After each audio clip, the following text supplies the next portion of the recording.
Now we can continue about a rough reading, we say the brief reading on the page 8, 1.5. The second, I think last week we haven't, we didn't finish the mindfulness of breathing. Okay, so we know that after, according to these Chinese versions, how one progressively practice this, what we call the constant observation of the body as the body, or with regard to the body.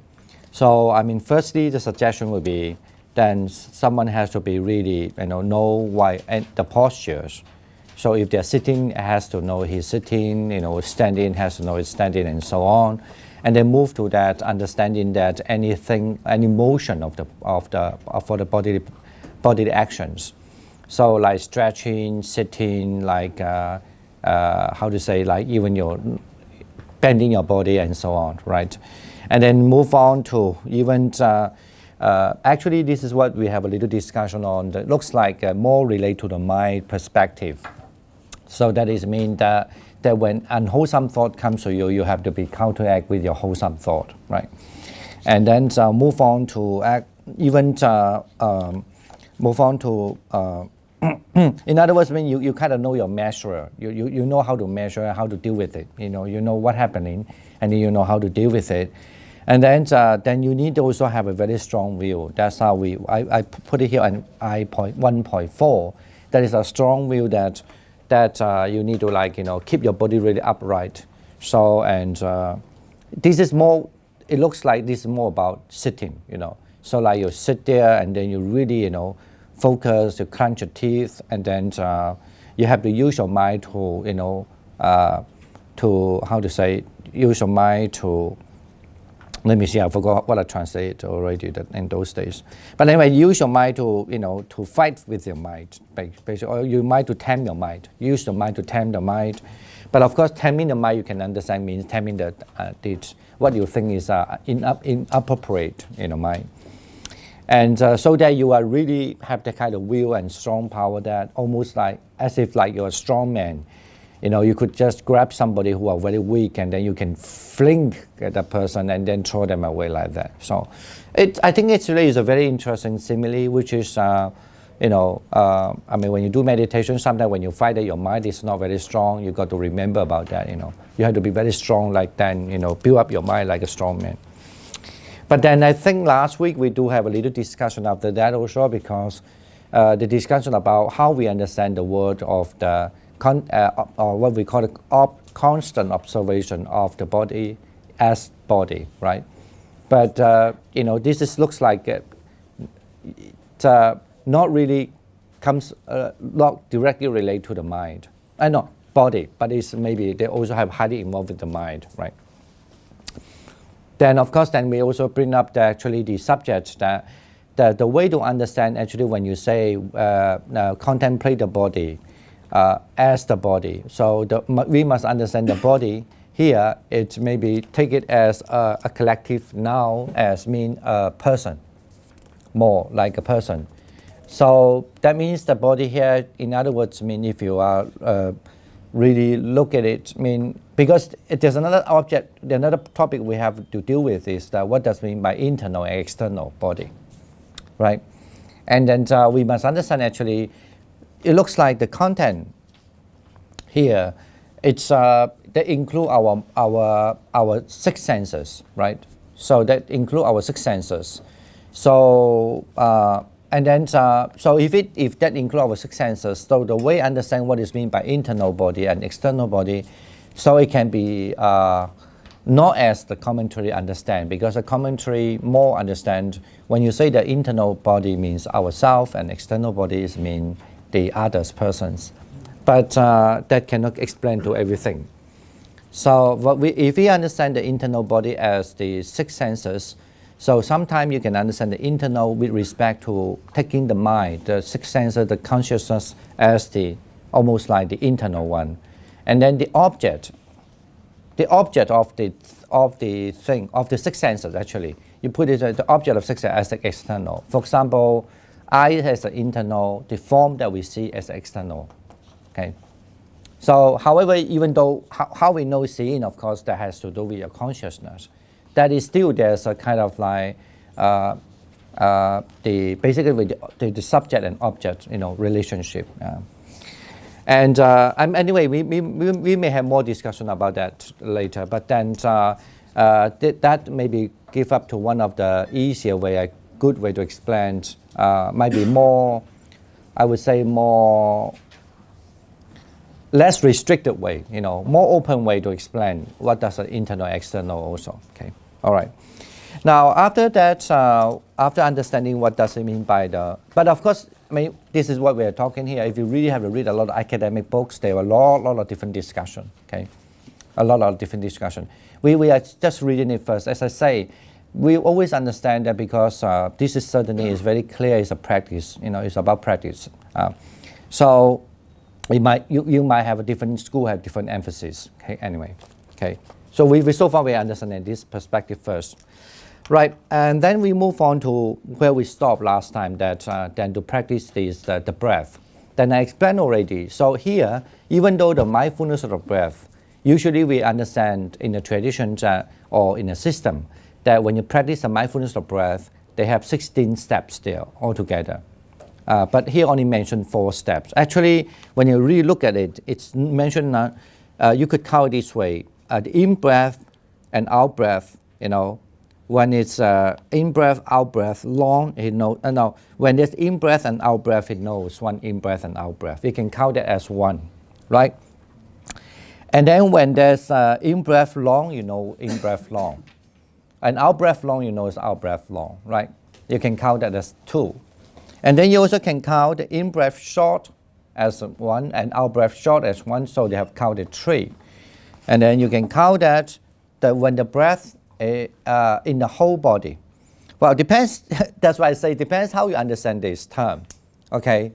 I'm saying that now, since we're reading the Chinese now, if you look the Chinese directly, mean 学一切生习路. Okay, I mean we study all together.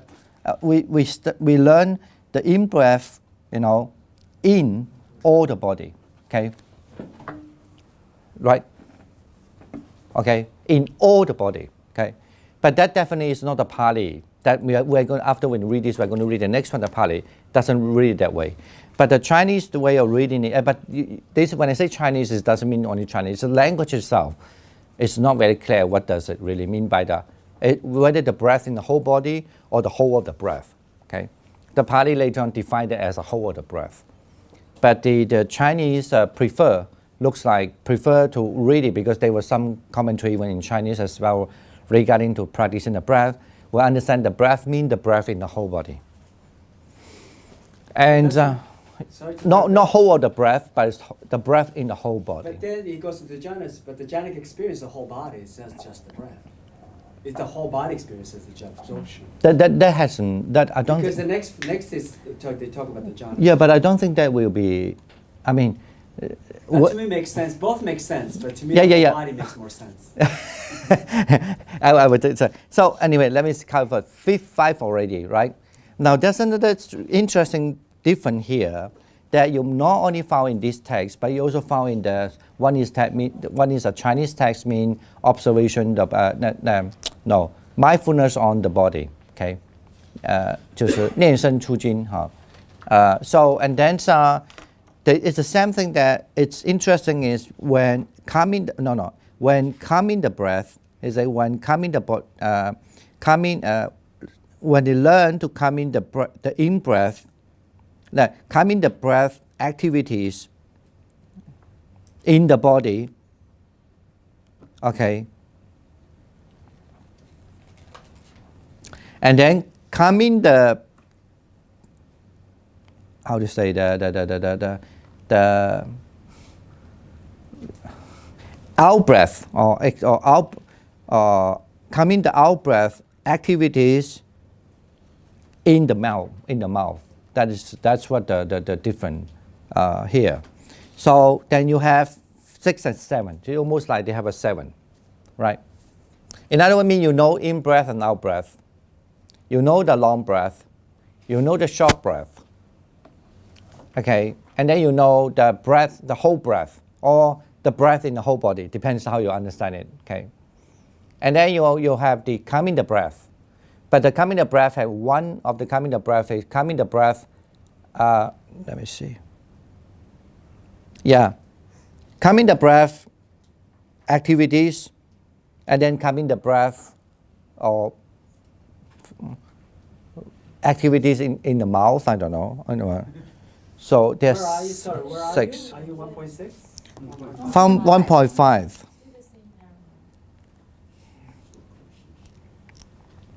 I translate here at that time is to, he learns to cease the bodily activities while breathing in, and learns to cease verbal activities while breathing out. Okay. I think 6. I thought so let me see. Usually I count it 7 because I usually count it 7. Actually it's 6 here, but usually I count it 7.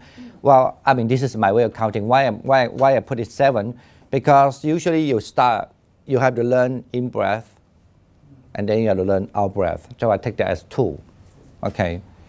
And then you have, traditionally you have supposed to have 4, right? When I say traditional, I mean now, sorry, based on a Pali way of understanding, there are 4. So you may have 6, right? 6, but then later you don't have to count in breath and out breath because you know the long breath while you're doing in breath and out breath. And then you know the short breath while you're doing in breath and out breath, right? So, but then I count it 7 because the difference is that the calming the breath, one is just calming the breath, and then while in breath, but while out breath is calming these verbal activities. That's a little tricky here. Okay. Could you explain more why it's separate with in breath with the whole body seizing, and when you breathe out and only mention about the verbal activity? It's not very concrete, but I think that's just because I try to find where I get some sources, but now I couldn't find at the moment, Okay, but my remember is that my understanding is also when I read it, that's my understanding. But I thought I found something will support my point of view, and it's usually here. Of course, it's referred when you calm the breath. When you're in breath, basically the out breath here is not referring that you have to press like you calm your breath. You have to calm. My understanding is doesn't mean that you calm the breath. How to say? When you want to calm the breath, only when you're doing in breath. But when you do this out breath, you need to calm the verbal activities. My understanding is because when the person really in that moment, you link to the next step. The next step will be to the jhana. So when you are in the jhana at that time, the verbal activity usually refer to our mental activities. So then you would not have, and it's kind of like verbal, not only mental, it's become a lot like what we call the name, the concept. Like you have a lot of concept name, like this is out, this is in, this is what. But while you are in the jhana, so that's beyond the concept, you're just experiencing it. So that's what they mean by coming the verbal. So this is just my explanation. But maybe if you find more information, it will be interesting. However, I want to say that but the Pali doesn't have this one. It's much easier to solve this. But in the Chinese, and it's not only happening in this text, but it also happening in other, what we call Kaya Gasati Sutra in Chinese also the same, exactly the same formula is put there. Okay. So we can yes. also compare to Katolika Agama too or not? Are we gonna read that too or not? That is maybe too far to think about. We have to read the Pali first before we go in there. Comparing both, basically the Madhyama Agama and the Pali, the both. Yeah, we definitely have to read through it. Yeah. So That's good. yeah. Yes. Phante, where it says he learns everything in the whole body while breathing in, is that like when you're experiencing like breathing, like in meditation when you're breathing and you feel the whole body breathing as one? Yes. Yes.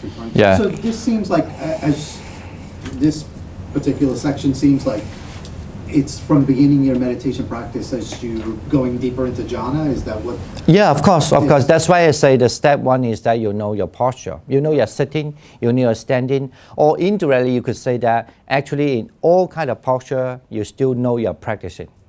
Maybe you put it that you're still observing. I'm sitting now, I'm static now, I'm sleeping now, I'm falling asleep now, right? It's a kind of mindfulness. And then proceed or move on to any action. The finger moving, right? How your posture is when you want to wear your robe or when you want to wear a cloak, you know how you're doing it, right? Everything you know very clearly, right? Even your toes, how it moves. Actually, this is how we did when we practice in the past. So that's why it's very clear for us when you see people with the deep meditation, they usually know very well their action, right? They have to be aware of everything. And then you find after that you move on to what is this, basically this, the mind aspect, and you start to do. But it doesn't mean that you cannot go it together, you know what I mean? It just attacks. You cannot say, okay, you know. So it's just a way to order. That's the way that you should start with, especially in the Chinese version. But when you read the Pali, you'll find it was similar, but there's some order different. Okay. There are no commentaries on these? No, the Chinese doesn't have the commentary. The extension have been, well, according to history, it might have a commentary in the past, but you know, nobody cared, and then it's just gone anyway. So, accordingly. So yes, Alex, you also have questions? No. Okay. Right. So then, if that's understand that way, because maybe that's why it's clear the way to say that while calming the breath, you know, or calming the verbal activities. So that shows that actually somebody are even actually beyond the concept already, because the verbal relate to the language. Then it's beyond the language. So and then somebody then we go to the first jhana. That's what we're going to move on to read. Yes, before that you have. So the calming is more in the Pali. They're actually saying ceasing. Yeah, ceasing. No, actually, no. The word actually is not cease if you look at the Pali word. But depend how to read the word cease. The Chinese is a xi. Xi actually is. You could translate as ceasing too, but. It sounds like it. But Well, zi actually is here. Sorry, I was not xi. Here the Chinese here usually means stop. yeah, stop. Yeah. So it's sort of an interesting perspective, stopping the body. Stop the bodily activity. Activity. I mean, you are kind of stopping in meditation. The body activities here refer to the breath. The breath, stopping the breath, you know, activities in the body. So you're not thinking actively, I'm breathing in, I'm breathing out. Okay. Because it means both, right? I mean, it means that your body's very still, completely still, right? So that means you stop the bodily movement, but the breath is moving. Or sometimes you can't stop, of course, you can't stop if you go deeper into absorption. So it means like the body is totally still, not moving. I'm not doing this, you know. I'm not moving. Yeah, it has nothing to do with the physical. It's more with the breath. So it means okay. So that means like you stop breathing for a little while. Is that what? No. Okay. Because you do stop. Sometimes you do stop breathing. You know? Okay, but put it this way. So far, just for your short version, there were a few versions of explaining. Okay, stopping the breath. But how does, okay, either you want to use cease or you want to tranquilize the breath or when you use calming the breath or stopping the breath. Okay, let's just forget about the language. Which one you prefer? Think about the context now. In the context, according to the Pali way, what does it mean by the tranquilizing the breath? You know, it means you're calming the breath. Mean the breath from a rough, the whole of the rough breath, because this process, these steps has to go after when you know the whole breath, right? So if you know the whole breath now, that's only after knowing the whole breath, you start to calm the breath, calm the breath, calm the breath. And according to the Pali traditions, only when you're calming the breath, I mean, I'm talking about like, this is all in general, but there are special cases for people, okay? In general, that people never learn any meditation or never learn any other jhana or dhyana or anything, okay? So in general, when they do the calming the breath that time, supposedly the person has to be, it will be very bright and bright and bright and bright, and then the breath limiter, with the sign will be appear, okay? So that's according to the Pali way of understanding. But the similar way of understanding is like in Yogacara way. Yogacara the way. The Yogacara way will understand the way to calming the breath. It actually you don't look at you are not calming the whole breath, but you look at the interval of the breath. Because when you have an in breath, when you have the out breath, when you have the in breath, when the out breath, there's a little gap there, a very short moment of the gap. So when you know the whole breath, and then you will start to see there's an interval, and then when you're only just observing the interval, of course, you cannot start with observing the interval. Otherwise, you always meditate in the wrong thing. You're meditating on the space. You're not meditating on the breath. Okay? You have to make the difference. Also, a lot of people misunderstand when they meditate on the interval, they always think they are doing the emptiness. That's wrong also. Those who study emptiness know there were 7 big mistakes always people think about emptiness. That's how you always, especially when you read people don't have experience, you write a book, you find very funny. Those are not emptiness. Anyway, so that's the reason why we are not talking emptiness, but just remember there are 7 mistakes away. One is a mistake, they always take this kind of the space as the emptiness. Okay. So anyway, now basically the breath, when you observing the breath, because that's Yogacara way, when you look at the interval, then you find the breath almost like gone. So that means by calming the breath. Or you could say that stop the breath. Maybe that's appropriate to the Chinese kind of way of understanding. Now, interesting, this way, when you look at Chinese, the translation, because I usually deal with translation, I know very well. I won't say very well, I know something. But that's the thing is that's the reason why Chinese put it this way, because Chinese never, almost like there's no, I won't say no, but definitely it's not a major understanding that you calm your breath, tranquil your breath. No, the same as the Pali. The Pali way, they don't have the idea of thinking the breath will stop. Okay, they only know the breath is calming the breath. So that's why then the Pali tend to translate like calming the breath, taming the breath, or tranquil the breath. Okay. All right, and the other explanation, what does it mean by the breath? The third one is when somebody they know the in breath and out breath in the whole body, right?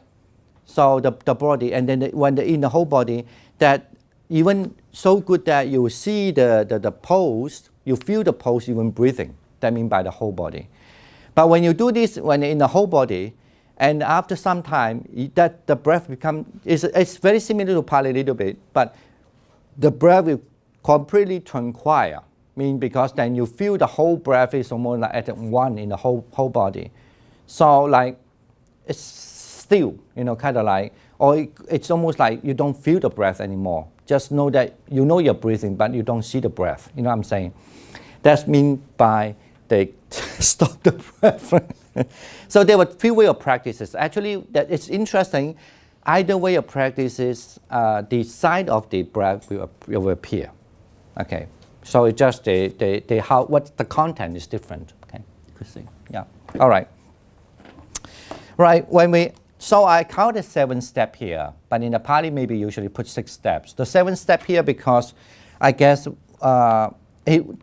maybe this is just more, but this is just my own explanation. I don't have any base now so far.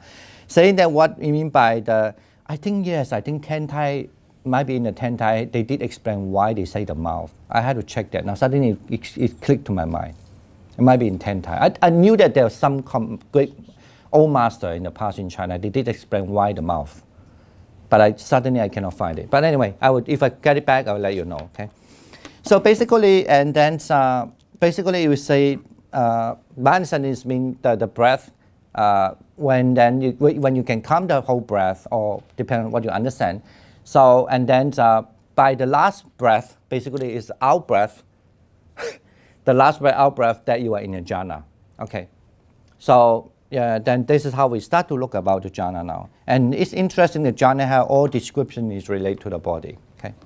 So, in other words, it's maybe you could say it's more about feelings, it's supposed to be. So that's why we also explain this again. We don't just limit ourselves understanding the contemplate the body as body only restricted to material. Okay.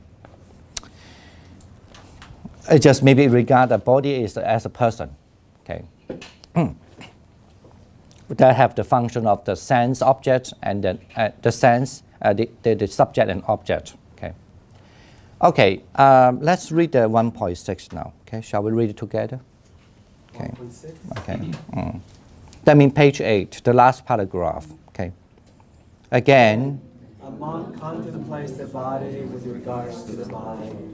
A monk having secluded from unwholesome states, which consist of rapture and pleasure.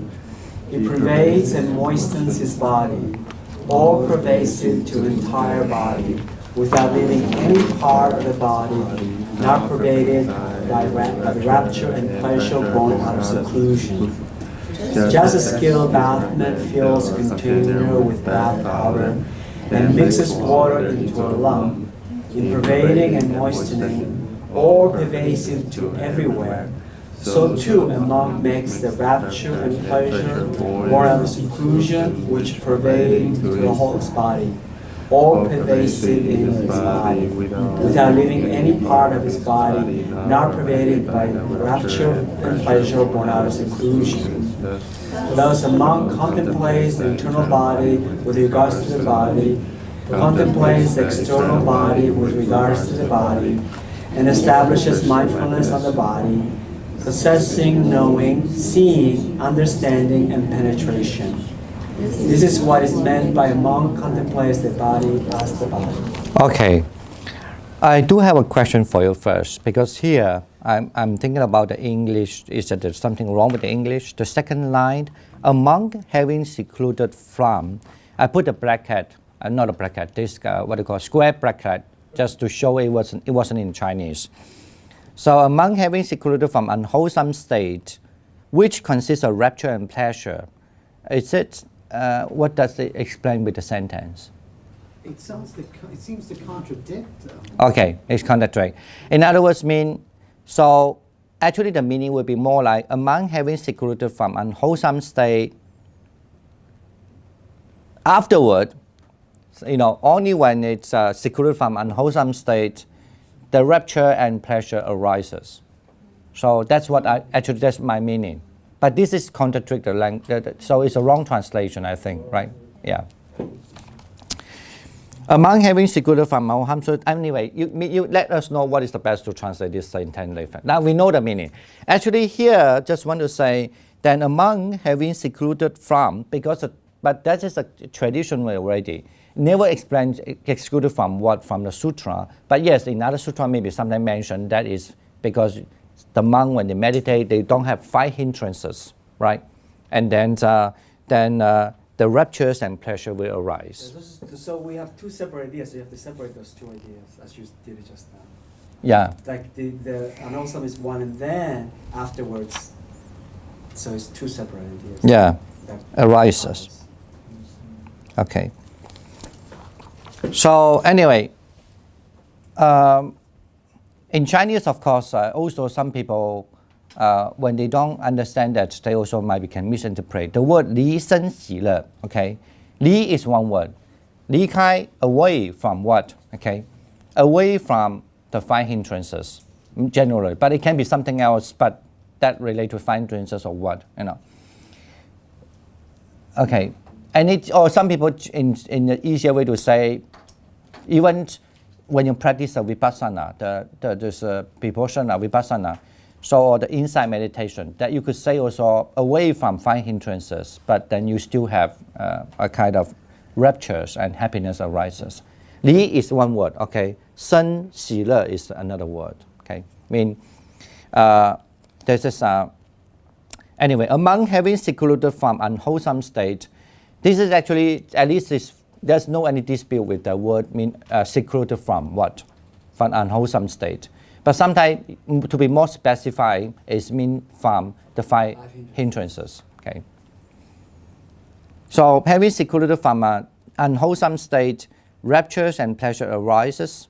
So then when that arises, what happens? It pervades and moisturizes his body. In other words, people when they are in a jhana, So, and then they just feel the whole body very soft, very light. I'm sure that these people have the experience, they know, very soft and very light.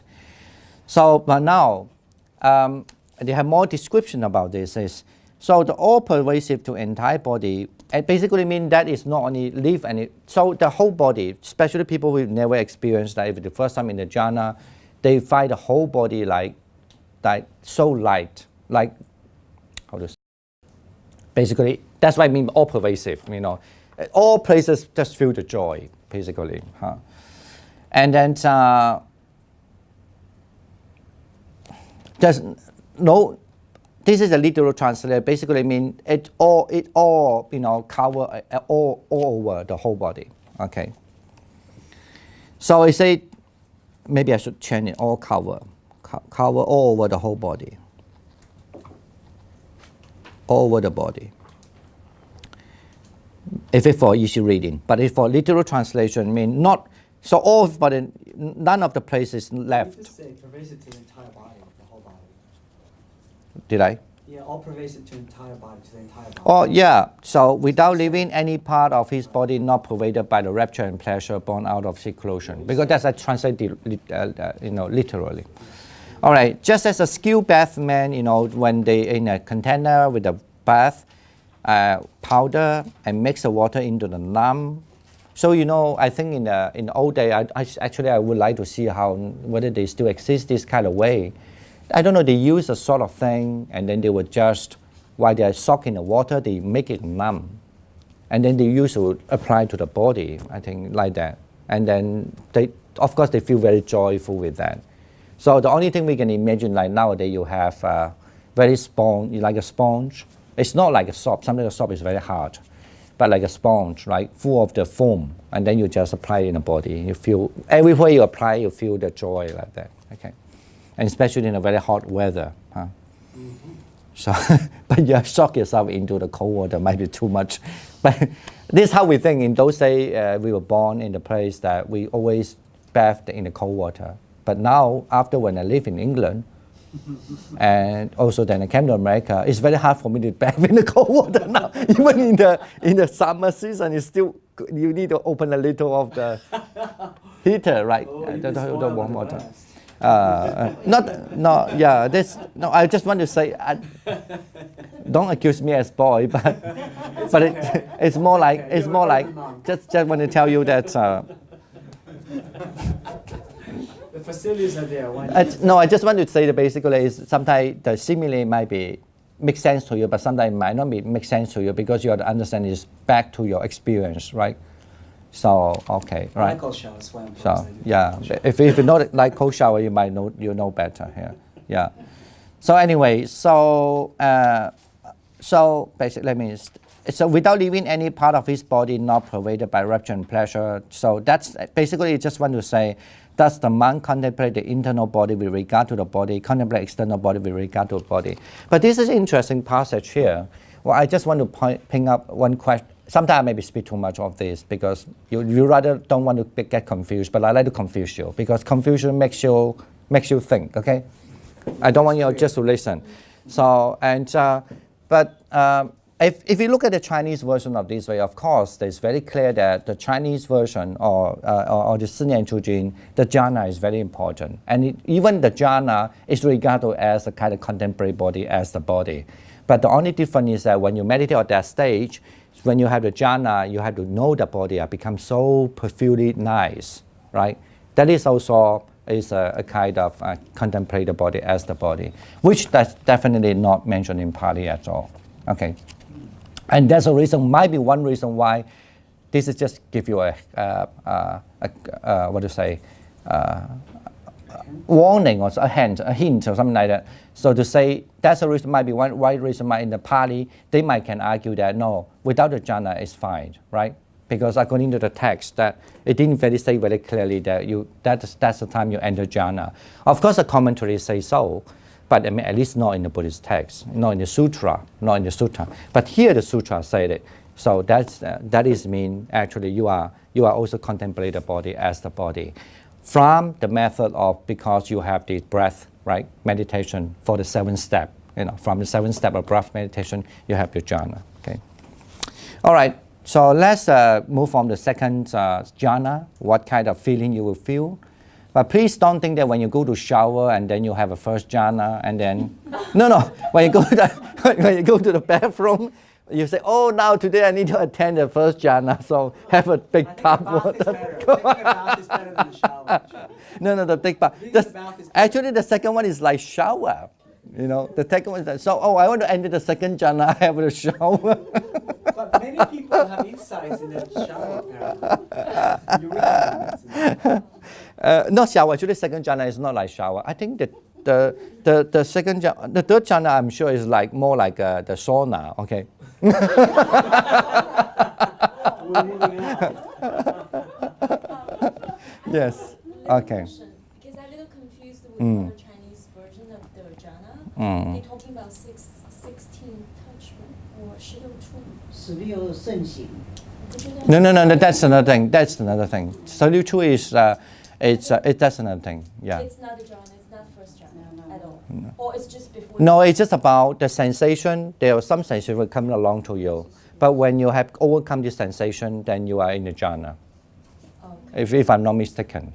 Yeah. I'm surprised. That's another thing that's not mentioned here at all. Yeah, I know what you mean. Yeah, no. It's That's not- about it's it. not even jhana. There's a certain type of sensation like itching and all this sort of thing. 16 different. Yeah. It just only mentioned that you might have to go through that kind of sensation, but then you have a way to deal with that and then you will be fine. Okay. So that may be more related to this body now, then your body will be feel pervasively joy. Okay? I'm surprised Yes. if they not include, if they're talking about the jhanas, Vitaka and Vichara. That surprises me. No, don't surprise. Why? Because usually the formula, because this is taken really right out of the Pali, the description is definitely out of the Pali, right? And then the other refrains towards the beginning and end is all very satipatthana, but that seems like a cut and paste kind of thing.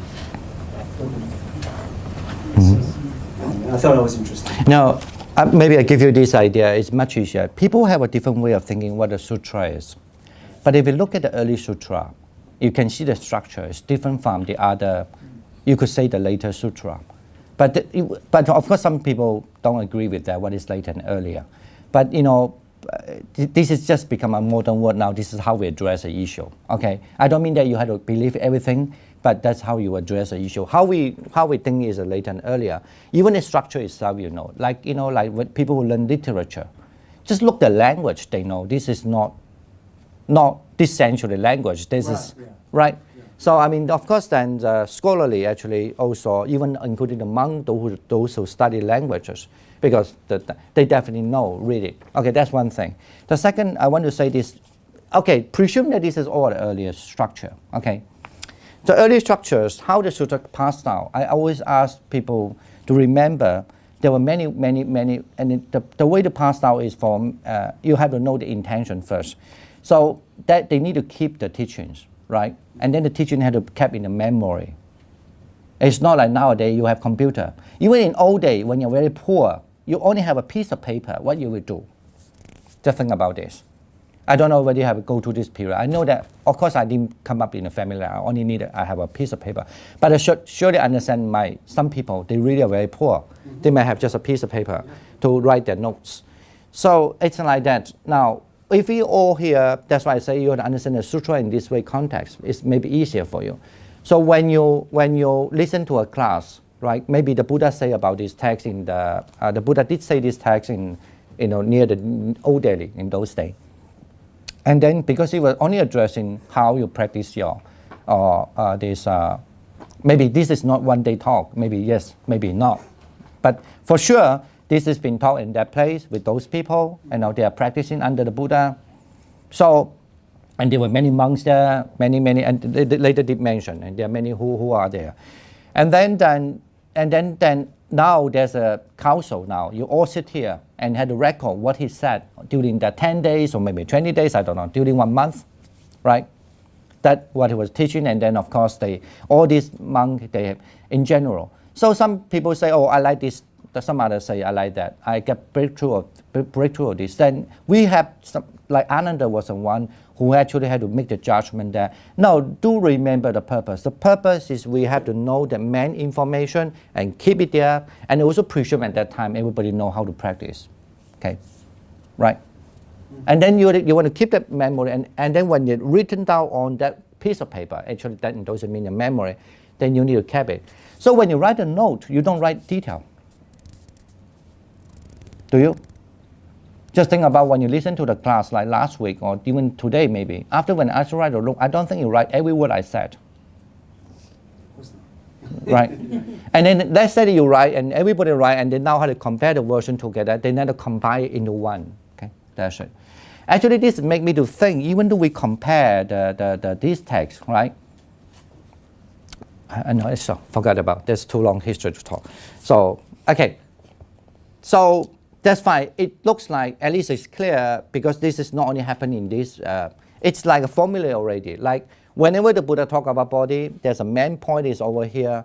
So, I'm sure that in the language, sometimes you may order a little thing. But then they have maybe come to have the agreement that that's it, that's enough.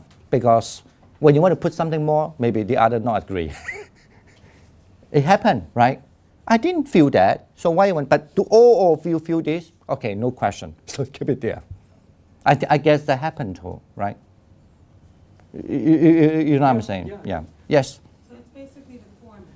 Huh? It's a format. There's a structure there. It's a structure there. It's a structure there. You do see this very similar pattern. Can be the whole pattern will be in other sutra also, right? So. Because the refrain is all the same, the refrain is all the same. Okay, let's read more, then we will have more understanding. Okay, 1.7. Shall we look at the second one? So, and then you could find where you can get the second jhana. Okay.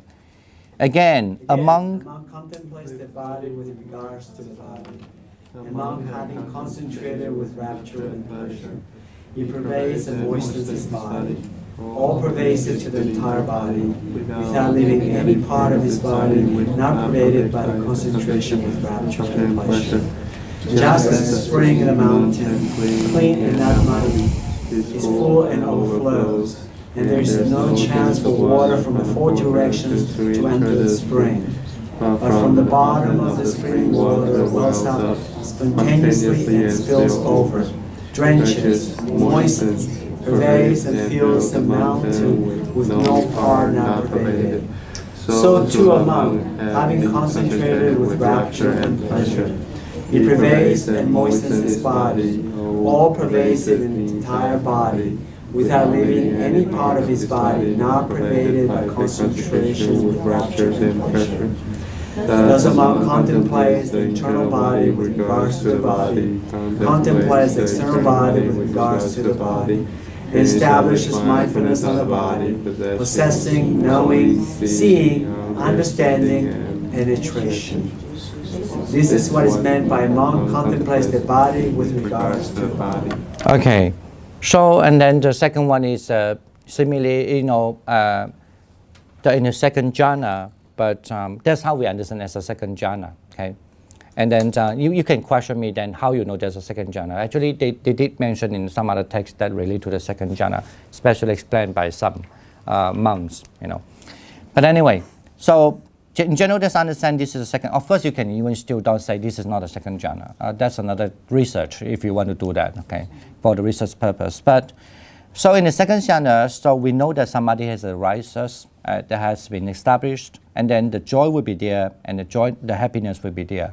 Actually, sometimes I also think about the word, the Chinese din sen xi le, okay, that the concentrations with raptures and pleasure, or sometimes you can understand the word. But I mean, the din here mean surely or definitely will arise happiness and joyness. Okay, all right. But it might be just a way to emphasize that because we know that all know that when you are in the second, is it all know? Anyway, in the second jhana, the only that happiness and joyness arises. Okay, in the first jhana, because you still have the vitakka, vichara, right? So and then. You can be more like vitakka vichara actually is mean that you still have the aware object, in a, how to say, I won't say deliberate way. You're still aware the object, and then you know you're aware in the object. So, and then when that remove, when that aware in the object and the awareing the kind of remove, it doesn't mean you don't aware. It just remove that kind of the conscious kind of that kind of consciousness, the cautious or I would say make cautious or me awareness. If you have removed the awareness of the examine the object and understand the object, and then when that kind of rough, what we call this, if it an Abhidhamma way, is a rough mind association been removed, and then you only just feel the joy.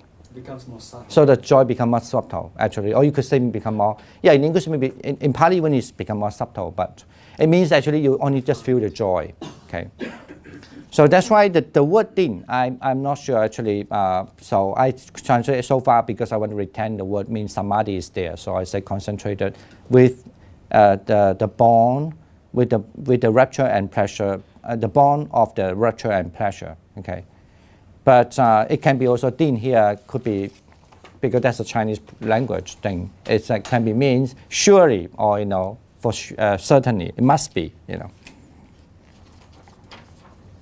All right, and then the time he described that kind of joy, how it will be, you feel that happiness that almost everywhere, almost like the spring water flow down, from all direction. When the spring water flow down from all direction, you feel there's a kind of a bubble or bubbling up, and then you sit there. What do you feel? Wow, that joy is more than you just having the form. You almost have like is it called not sauna? What is it called? Steam? No, not steam. What is it? Jacuzzi. Yeah, jacuzzi. Kind of like jacuzzi. Yeah. Jacuzzi. But it's cold one. Okay, yeah, in a very warm water. It's refreshing. Very hot water, and then it's not ice cold anyway. Yes. Okay. Bhante, is there anything wrong with enjoying, like, when you get to that state to just, like, take a few moments and just enjoy it, or? According here, no. No. According to this text, no. I mean, I know it's attachment to do that. Can we? No, according to that's what I say is interesting. In the Chinese version, this is a part of the contemporary as the body. No. But that calmness, that peacefulness, there's nothing wrong with just, like, dwelling. Did I say the wrong? No, I'm just curious because, like, I mean, I know it's still attachment. When we Sometimes when we talk in the language, sometimes we don't necessarily mean the whole thing. Like, for example, when I know a person, right? Let's say when a person say, oh, I don't want to keep on, observing, doing the insight meditation is too suffering. I don't like it. I want to have jhana. Of course, then I will say wrong, right? So it's always a language, always out in the context, right? It's always within the context we have to understand. But you can say, oh, actually, the master said that it was wrong. And but of course, we don't know what the context. But he did. Maybe you could quote that. I have a record because you delete everything. You only have that part said. It is wrong that when you are enjoying that. Now, in the context, it's because you didn't want to observe the suffering. Then that's wrong, right? So. Okay. To have Yes. this, but it's a factor of awakening, isn't it? I mean, joy, pity, and so there's kind Yeah, of that one is also factor. the 7 factors of So enlightenment. you need that because otherwise your brain works better when it's fully integrated. Yes. Yeah. Okay. So when this simile, what I just thought of Mm. is a well sort of bubbling up inside of you, Mm. building, almost where you're filled with joy. So is that sort of the idea of explaining it that way? Where you're filled from within and you begin to feel sort of this sense of joy, almost to the point of popping, where you're just filled with joy from within. Yeah. I want to say this is because in the Pali version, I won't say Pali version. In Pali, especially based on the way that we understand, and when you do the joy meditation, of course, I mean not joy meditation. Sorry, when you are in the second jhana, right? You are still also have to base on the limitar here, and then with the limitar. Of course, you are in the first jhana already, and then you learn a way. There are so many ways, not only one way. There are a few ways that, then with that you can enter the jhana again. Let's say that if you look at, and then one way your mental, if you just say it's not enough, not enough. When your jhana is strong enough, then you will see the front will be changed or flipping very quickly, just one flip, right? And then you are in the second jhana. So when you're in the second jhana, you also feel joy, joy, joy. You don't have this kind of rougher sensation like who, or this sensation will gone. There were some people have a kind of sensation like they will gone mostly. So they're in the second jhana. So you only feel the joy, joy, joy. But they still more like, I don't know how to say. Yeah, I don't mean. Pulsating or something? Huh? Pulsating, so it's sort of going back and forth? No, it's not going back. Of course, when you're in the jhana, you want to stay. Feel out how long you want to stay, you stay. Unless you are not stable. I'm talking in the. Usually we only talk in the ideal way. Okay, in the ideal way that you are stable, that you want to stay how long? I mean, not depending on your body, but stay at least definitely you can stay for half hour. Like that. Then you can stay for half hour like this. So, but here the description is not this way. The description is that, but I myself believe that. But if you really observe the body, you do feel that, because actually I knew for sure, like when the people in the second jhana and third jhana, you sit next to the person.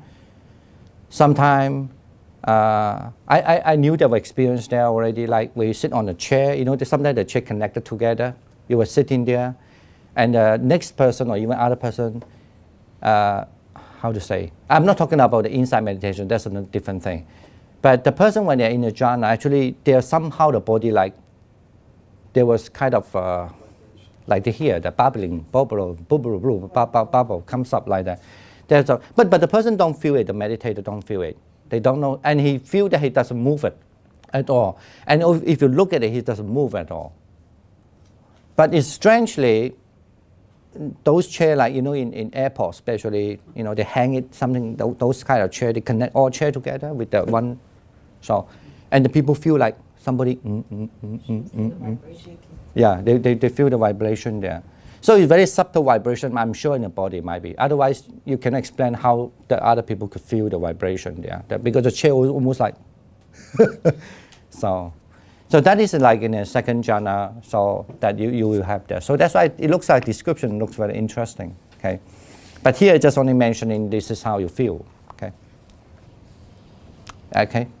Shall we move on? Okay. So we know that in theory is that you remove the first, the two things, the vitakka and vichara, the examine the mind and then the investigate the mind.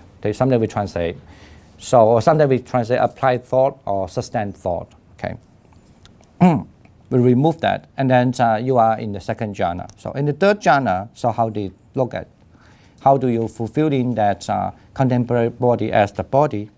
I.8, the last paragraph, page 10. Shall we read that again? Again, a monk contemplates the body in regards to the body. A monk, having secluded from rapture or arising pleasure, which is pervasive and moistens the body, all pervasive to the entire body. Hence the seclusion of rapture that rises of pleasure, permeating the entire body. Just as blue, red, and white lotuses are born and grow in water, existing underwater, so the roots, stems, flowers, leaves are pervasive and moist, all pervasive to every part and around. So too a monk, having secluded from the rapture, the arising pleasure, which is pervasive and moistens his body, all pervasive to the entire body. The seclusion of rapture, the arising of pleasure permeated everywhere. Thus a monk contemplates the internal body with regards to the body, contemplates the external body with regards to the body, and establishes mindfulness of the body, possessing, knowing, seeing, understanding, and penetration. This is what is meant by a monk contemplates the body with regards to the body. Okay, so having the main point here is that it says clearly that at the time the rapture was gone. But only that the pleasure arises. It depends on what you translate. Certainly the rapture in Pali, the word or Sanskrit called the priti, right? So the piti was gone, but then only the sukha only arise. So, and of course in the many, for the further discussion, sometimes people always discuss what is the difference between the piti and the sukha. Okay, but if even if we don't understand what they are, but I would just say that for the sake of logical understanding, you imagine that if there's a two kind of sensation there, but one other sensation also remove again. So like both are two different type of happiness, but that one type of happiness which is believed to be much more rougher, and then you remove that, and then the happy sensation will just there. So actually the piti or mostly is like, you feel nice, we feel nice, feel happy, right? Feel nice is mean by the piti. Sukha means you feel, wow, joy. You feel, maybe easier to say like when you eat something or you drink something that you like. When you drink something you like, you feel, oh, this is a nice thing, right? But when the idea of this is not just nice, you really enjoy the thing. There's a kind of something really happy comes along. Okay, get it now? No? Think about it in your life. That is very important. So that happy comes along, so it's sukha. But this is more like the way, I guess, some traditional way I understand. But the other traditional way might be put it a different way to understand that, like, the sukha is more like, you just, like you see a good friend, you feel happy, joyful. And there are many type of people also. You're happy, like big happy, small happy, and all type of happy. But it's not just only feeling very nice. It's beyond the nice already. Okay, it's go beyond the nice. That's mean by that. So here, of course, he used the lotus. I mean, this is certainly is not my culture. I don't understand that very well. And The lotus? no, I know the lotus. I don't know how the lotus feel. And It's not about that. no. Actually, of course, we might not know. I mean, their culture, they think that differently, right? I'm sure it's like. Once Because, I would suggest you go to see a YouTube. There's called one of these called Sita Sing Blue. I think it's a Sita Sing Blue. Blue, blue means sad. Oh, sitar blue? Yeah, Sita Sing Blue. Anyway, Sita you Sing check a YouTube one Sita and blue. Okay, or sing. There's three words definitely. There's there. Sing, sitar, How we put it together, I forget. So actually, it's the funny thing is that because it said that Sita was so beautiful. The Prince Rama like her. Her eye looks like a lotus. Her hand looks like a lotus. Everything looks like a lotus. But love symbolizes enlightenment, doesn't it? Because out of mud, something so beautiful. But here, can grow. that's what I don't want you to link it to. This has nothing to do with another moment. So I know that. You placed us before more in terms of So, but anyway, of course, we know the emphasis here just to say it's all pervasive. Okay, but we know. I just still don't. It's very hard for me to relate to that lotus, and and the joy. I mean the rapture, or what we call, not rapture. Sorry, what I try to say here. Well, I recommend you go to Chinese garden with a lotus. No, I saw many lotus before. It just Well, you need to meditate. Okay. Contemplation. But it seems like it gets subtler and subtler, though, isn't it? The jhana is going. It's just going rough, subtle, and then yeah. It's more subtle, subtler, and subtle, and then goes into the immaterial. So. Okay, so the arises on the so we come to the next one. So it's the fourth one, okay, which is actually some people might not like it, but this is to Buddhism is very important. The fourth jhana, okay, 1.9. Yeah. So let's look at the fourth jhana and then we have a little break. Okay. After having the fourth jhana description. I left the word. Okay, 1.9. Again. Again, a monk contemplates the body in regards to the body. A monk resolves upon his body with a pure state of mind, attaining with ease. All part of his body pervaded by the pure state of mind upon his very body. Just as a person is covered with a 7-cubit garment or 8-cubit garment, so that no part of his body from head to foot is uncovered. So too for a monk, no part of his body is not permeated by the pure state of mind. Thus a monk contemplates the internal body with regards to the body, contemplates the external body with regards to the body, and establishes mindfulness on the body, possessing, knowing, seeing, understanding, and penetrating. This is what is meant by a monk contemplates the body with regards to the body. Shall we read them one more? Sorry, yeah. And the next one, I-10. Again. A monk contemplates the body with regards to the body. A monk attending to the conception of light observes well, upholds well, and fastens well upon his mindfulness. No matter it was before or after or before, as by day or at night, or at night or by day, as below or above, as above or below.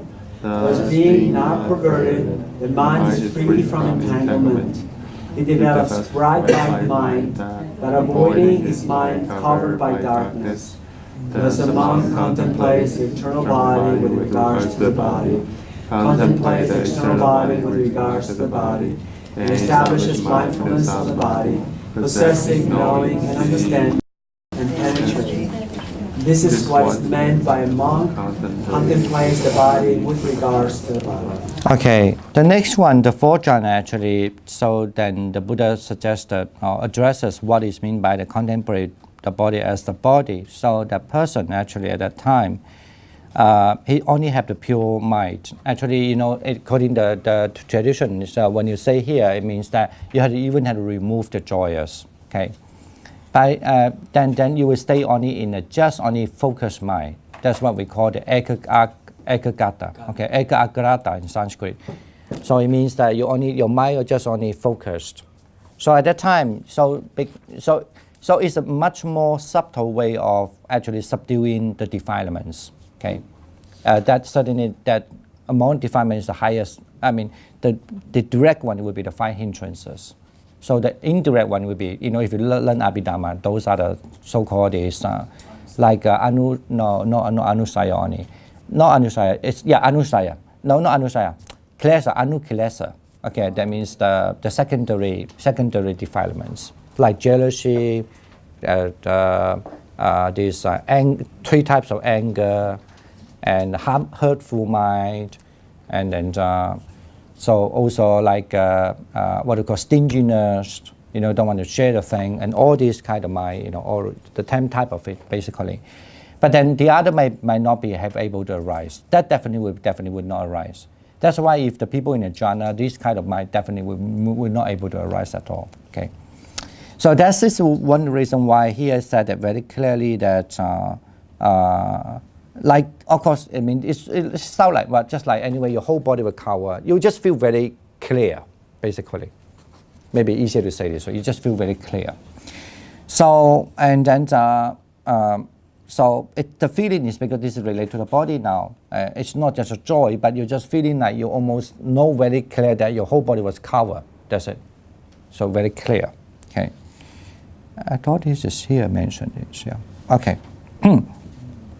So, and then after this, of course, important is that because even you have a jhana, but then after that, they have what is meant by the contemporary as the body is that you have to also attending the concept of light. What does it mean? Because we have the jhana already. So you always have to check whether the light is still there or not. You know, get it now? You don't get it. So this is actually in any other school that you see this passage. It means how to safeguard, how to do this called perception of the light. Okay, you have to be safeguard all the time the perception of the light. So it doesn't mean that you have to enter jhana all the time. 1 or 2, 2 or 3, 4, 4, 1. No, you just make sure that the light is not gone. Those who have learning meditation, they know this very well. I mean, so because when you let it go, you take a long time to let it back again. So if you see whenever you are aware the light gone, you have to be meditate, let it comes up again. So that's mean by safeguard. Okay, so that's the one that you will never lose the light. Basically, in other words, mean anytime you can stay with very focused. You know. Okay. So it has nothing to do with whether your jhana is so powerful in first jhana or your power is in fourth jhana or what jhana. No, it's just only that you must at least have the light there. So So, well, maybe easier way to say a meditator should always see the light. Okay, a good meditator. But also in the fourth jhana, they often say pure mind as well as bright, isn't sometimes true? No, here you must understand the word in So it's no, the the same word thing as pure or bright? no, you must understand the word Qinjin means the pure, right? The Visuddhi means the purification, the mind. How the mind can be purified? This is a tradition in Buddhism. Understand? It's because when you subdue the five hindrances and all the defilements, the mind is pure. You are not eradicate them, but you at least subdue them. Okay. So when the mind is pure, then the light, the nimitta, and then the No, it doesn't have to do with limita now. It's just only then the light has to be there. Because in some cases, there should, as far as the things I read were that if there's pure mind, but also the brilliant. There's brilliance about the fourth jhana. There's a brightness about it. So I don't know if that meant the light. The Yeah. light is there whether you're meditating or not. No, I mean, the light has to be there whether you meditate or not. Or maybe put it easier to say that you always have a good spirit. That's it. Maybe. Yeah, put I it mean, that way, sometimes yeah. maybe they include the ninth and tenth step together somehow. I don't know. No. Because this is the next paragraph actually to deal with that. No, it's important actually. Lots of people Pali they don't. doesn't have this at all. I mean, No. But even they don't have it in this text, they do have in other Buddhist sutra. yeah, of course. But that's what I say. We don't know how the whole history go. But you can say this paragraph been brought in. Depends. Maybe read the Buddha did say that. Maybe the Buddha didn't. But they think this is how you have to do it. So that's why they bring this paragraph in also. You never know. Or maybe the party that maybe the Buddha talk in the same sutra, actually even in the same place, maybe they both are recorded in two different events, and we don't know. Many things we don't know. But they didn't. But the main concept is still there. But here it said very clearly. Say after that he always perceived the light. It's not like they didn't say, you always perceive the jhana. No, it's always perceive the light. That of course have to do with the next paragraph. So when you always perceive the light and you always how to uphold it, that's why it say that you must observing it, holding it, and uphold it. Always put the mindfulness on it. It means that you really regard this light very important, right? So it say that even before and after. So it means after the meditate, not meditate, after observing it, or even before observing it. In other words, this is all these statements. Just want to say all the time. Okay. So my question is there any reference to, because Tibetans make such a big issue in the Tibetan Book of the Dead, when you die, you really have to be so careful to go with the light. And it seems like most of near-death experience people that come back from the dead, after being brain dead and the heart stops. Because you go to the light, you're going to the heavens, or you so reborn. They focus so much on that light. So No, I'm no. wondering, is there any correlation? You say you don't go where you go. I didn't get it. You have to go with the light, or you don't go with the light. But the Tibetans says you have to go with the light. I don't know. You have to be careful. Now I'm confused. Is that jhana also determine where you want to be born? For sure that you don't go with the dark. Okay. Oh, not, they said, not something soft that calls you there. No, just don't go there. To the Buddhist understanding, the light represents many things. Okay. It's purity. But for sure that when the lights come along, but there's exception is when the people are about to die. Otherwise, the light comes along is because when your defilement been subdued, or even when you eradicate the defilements. So that's why I say, even though you might not have a jhana as so strong, put it this way, according to the Buddhist traditional understanding. So if the people still, the defilement been subdued, in other words, they establish the right view, the light will be there. That's the reason why even the first, right? So I don't mean the light mean only that refer to the jhana. And this is why I think it makes sense. I'm saying that here, I said that he didn't say this is perceiving the light mean you have to keep your light well safeguarded. It didn't mean only the jhana, but definitely for the light. But if people doesn't know the inside meditation, doesn't have the skill, they at least have the jhana, right? But the jhana at least help you to keep your defilement down, and so that you can think more clearly, even though you didn't put it up, you didn't uproot it, right? But then you still have to keep the light. I mean, this is a general statement, and that statement just want you that you all the time have to keep the light.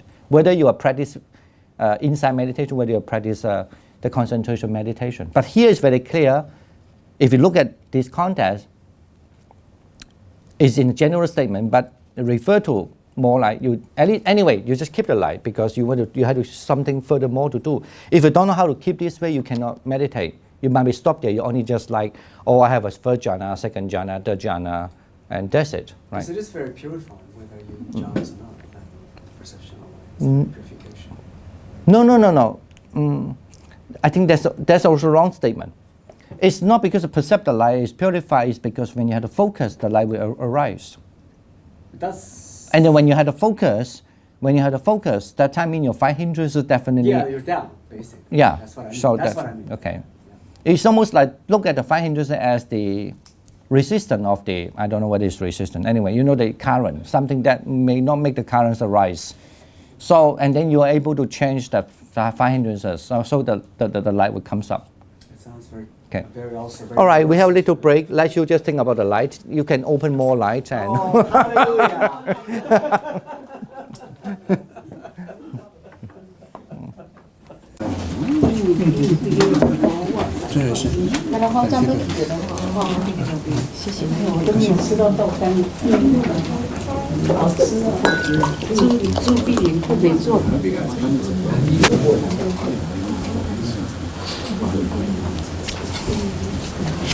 Okay, let's another. Shall we read that paragraph, the page 14, the second paragraph, I-11. Okay. So after someone's observing the light all the time in any manner, in any time, so he still keep the light. Okay.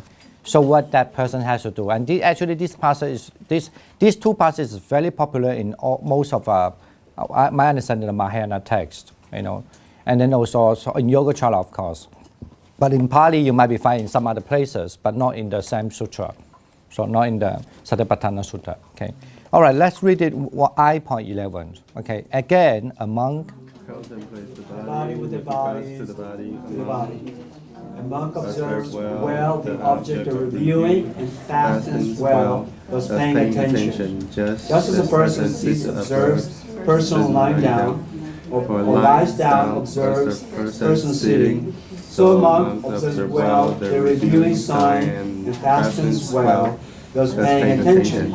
Thus a monk contemplates the internal body with regards to the body, contemplates the external body with regards to the body, and establishes mindfulness on the body, possessing, knowing, seeing, understanding, and penetration.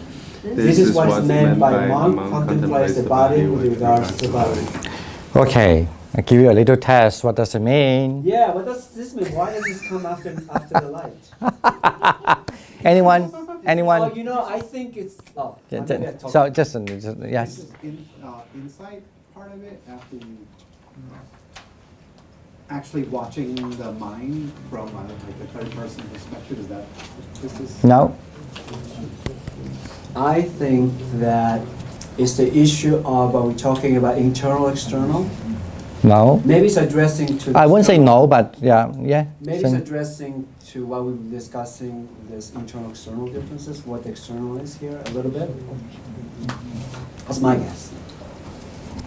But it's funny that comes in right after that, because we already done this sort of thing. It has to do with the reviewing part of it. Yeah. Isn't that insight though? Sorry. It is an insight, but of course it's a translation, the reviewing. Yeah, it has to do with the reviewing part. So you see, actually it's said that, you know, like normally when you may have a jhana experience directly, right? I feel joy, I feel calm, I feel what, you know. And then you also observe the light all the time, the light is still there. But when you're very clear, you know, when you're very clear, actually you're sitting, you can see yourself sitting, okay? That's what it means like that. So when you're walking, yes, you can see yourself walking. So that's why it's just like a person lying there also, they also still can see the people. But it doesn't mean that you're lying, you have to see the people are sitting. You don't have to do that. You're lying, you can see yourself lying down there, okay? You get it now? So that's what they mean by external? No, it didn't say the external, internal. So we understand the external and internal. I thought we come to a little understanding between us. Okay. The internal external here refer to when there's a sense and then also the sense object, the external internal, and understand the word mean regard the body as the body take it as a person. So Because that is my experience too. It's like watching yourself watching. So it's like two people watching you. It's almost like a mother watching a child, or me watching myself sitting or standing or walking. Yeah. It's that, you see, even the child you have this ability actually, but of course they sometimes forget it when they, like I don't know whether you have the experience when you're a child. I'm talking about for sure that I know I myself. Sometimes you're playing something, right? Actually, and this is how something we thought there's a ghost. It could be mistaken. Like we are playing something, and then somehow you thought that because you're so enjoying your toys, and then somehow you feel like you look at yourself playing the toys. But that's fine, right? This is how when your focus is there, and then you just feel like you're actually looking yourself at playing the toys. But of course, if you think about the ghost, you thought, oh, is that the ghost there? But what have to do with the ghost this time? It has, no. But at least that was me. Then I always thought, oh, maybe there's a ghost. And I get it. you were a monk already, you didn't know. No, I mean, I'm talking about, I'll say that I was a little kid. No, when I was a little kid. When you have the sensation when you're doing things, how are you going to observe the one who's observed? What type of consciousness? You don't, this is not what you are doing now. Don't, that is another, that is too much now. No, that is too much to think about that at the moment. It's a big topic, actually. That is a big topic, Because the problem usually is that because that's highly to do with your avijja, the ignorance. Because you always thought the consciousness is there is no problem that consciousness has a function of observer. Right. Okay? But the only problem you take the observer is permanent. That's only then that was avijja. Okay? What's wrong with that? You know you observe something. Avijja is self-consciousness. Ignorance. That means that it's only ignorance. Because usually people ask the question is not the question problem, is that what you think. The thing that you just thought there's I will observe. You don't observe. It's not you are observing. It's just a functioning going on that have the ability to observe. Okay? Okay. Get it now? So that's yeah. So that still belongs to the six type of different consciousness, or it's a separate from the six consciousness? Okay, I'm sorry. So far, forget about the six type. This is the book about early teachings yet. That's why I say sometimes when you read too much, when you get confused, it's not good. You can learn it, but you should know, like me, not that I didn't read it, I read it. But I know when I talk this, forget about that first. Unless we want to discuss about that topic. Otherwise you get confused, okay? You have to learn one basic thing down to a good already first. You can, the other opinion, put it aside. When you read the other opinion, so only when you're really good at, when you come to balance, then you can just see how they're going, okay? Yes? So it's the mind sort of separate because the assumption is that I'm looking at it, but it isn't. It's the mind actually looking at the action. Yeah, the action. You can see the person, yourself, yeah. Because I could speak to a similar experience of seeing someone walking, or not myself, but just the mind of seeing the eye, seeing people walking, but almost at a distance. Yeah, So yeah. that's the mind separate from the self. No, I didn't say the word is separate from the self. It just only is one of the function of the mind that you have developed this. The mindfulness become very strong, especially when you have a samadhi, so that you can actually observe yourself. You can observe yourself. Or of course, to observe others may be easier to explain. It's harder to explain that you can observe yourself. For me, it wasn't observing myself. It was almost as though, and I'm almost picturing it, of the mind as a separate entity watching everything, not the body, but just the mind walking. No, then you're observing the mind now. That is also, it's okay. But I guess, no, I want to say that this we need to restrict, we need to back to the text at the moment, okay? The text is only say the body, okay? They mean a person.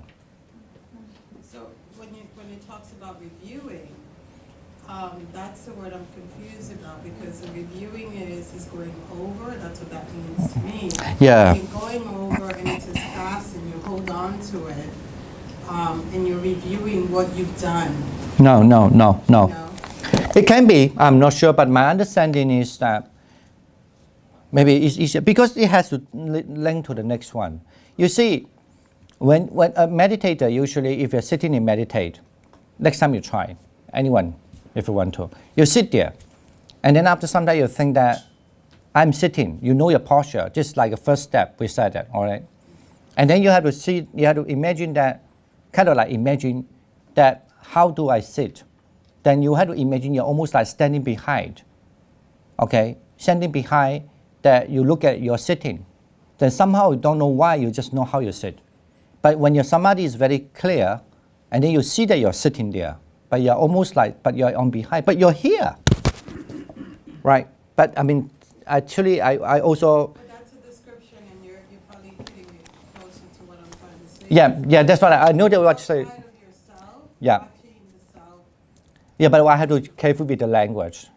That's why I also avoid this, say there's what, but it just, that is almost like, here, I think that this doesn't happen, this group doesn't happen in the Chinese, the Pali, but in Chinese, it generally mean that. So you're because after observing the light, of course, according to the orders, so that means your mindfulness are so strong already, and then you have to well regard yourself. When you're walking, you know you're walking. It's not like at an earlier stage, you just know you're walking, but you can see you're walking.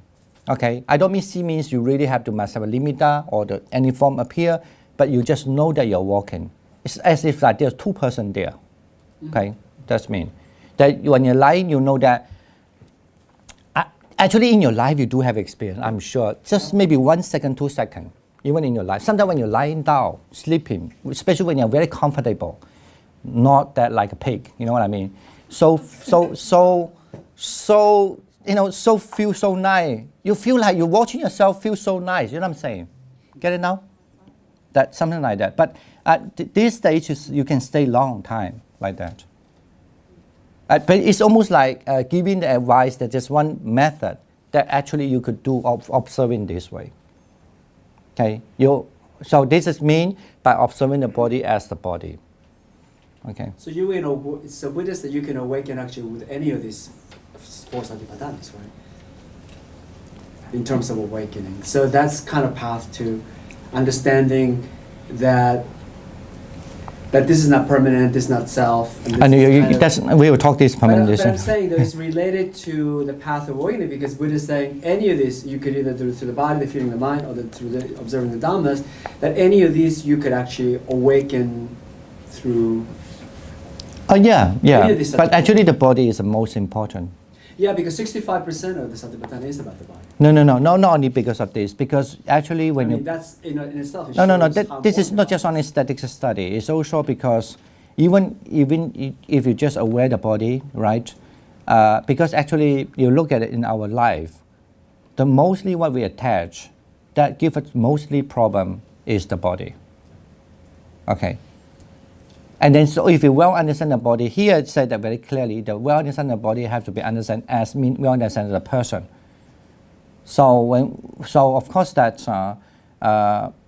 this is given that if you have know the you understand the four foundation of mindfulness, how they practice, but then focus on the body itself, that is become much more, that might be much powerful. I know there's different argument that people thinking that, okay, actually, the liberation is based on the mind. So the observing of the mind should be more important than observing to the body. For a beginner, it looks like that. It's true. But if the people who go to, if they are such special, that's why to me, this is just my version. I don't represent anybody. My version of thinking, if the people emphasis on that, they think the body still is not important, I would guess this person is not very highly attend.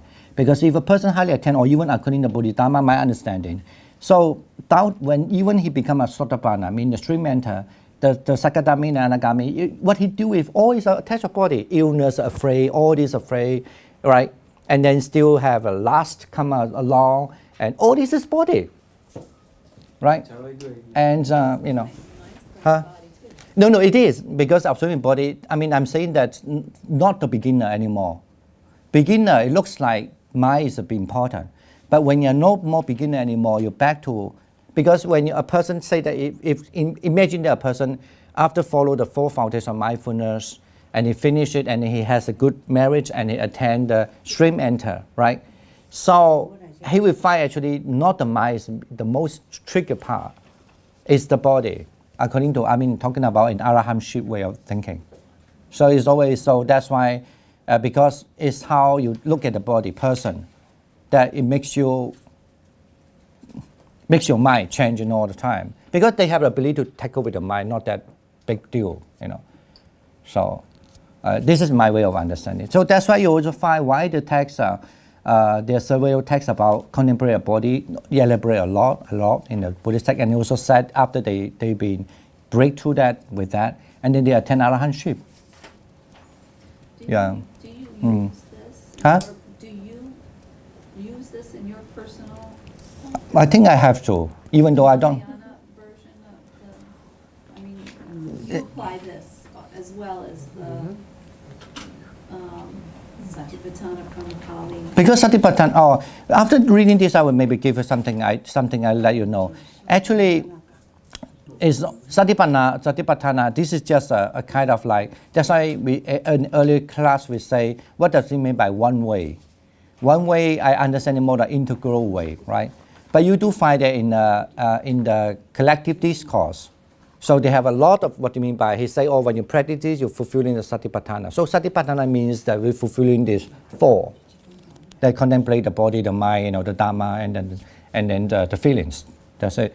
But it can be only practiced through the breath, it can practice through other, through. But this is more like elaborated version. So, okay. All right. But I think that the Chinese way, I like to talk to Chinese first to make sure, because especially people who've been reading the Pali, normally, the Pali version. So you find there's some description is very applicable, also very interesting. Yeah. Yeah. So this should be last question, yes. Yeah. You said I9 corresponds to the 4th jhana. What does I11 correspond to? Is that like... It's no. It had nothing to do with the jhana. The light also had nothing to do with the jhana. But for sure that if you have the light, when the light is stable, definitely you must be, at least Upajjhara Samadhi is there. Okay. Yeah.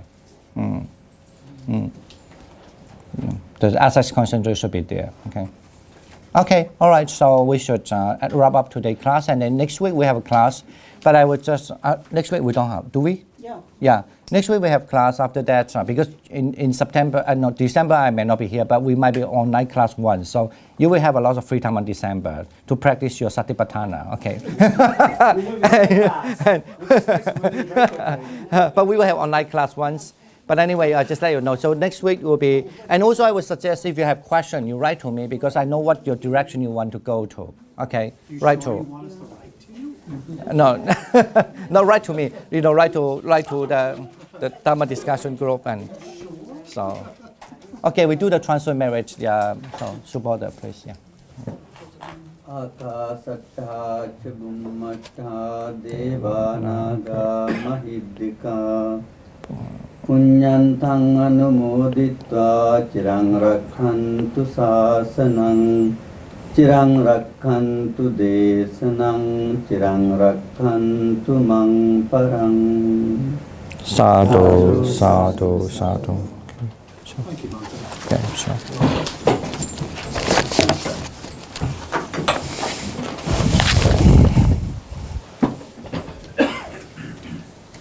One to the teacher. All right, thank you, Sugar. Thank you. Thank you. Okay.